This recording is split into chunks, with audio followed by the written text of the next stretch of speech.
पाकिस्तान तो पार्टीशन के ऊपर आज तक एक म्यूजियम ना बना सकी। जो लोग हिजरत करके 14 अगस्त से लेकर अब तक ट्रेनों के अंदर बैठ के अपनी बच्चियों की किस्तें लुटवा के, अपनी पोतियों की किस्तें लुटवा के, अपनी माएँ मरवा के, बाप मरवा के, जायदादें छोड़ के, जमीनें छोड़ के, सर कटवा के, धड़ कटवा के यहाँ पहुंचे हैं, आप तो उनके लिए यादगार ना बना सके।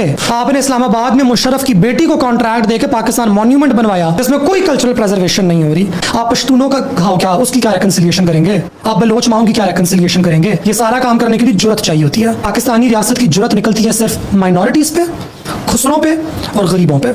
इनका वही हाल है, एक बुज़दिल। We are cowards, we are not martial races. कि ना आपकी जो स्टेटस को है ना, आपकी जो एस्टैब्लिशमेंट है वो क्या करती है? भुट्टो ने आपको एटम बम बना के दिया, न्यूक्लियर प्रोग्राम स्टार्ट करके दिया, आपने उसको फांसी पे चढ़ा दिया।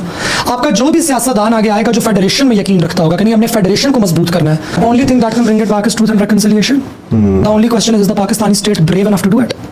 Are their politicians brave enough to ask for it? Which politician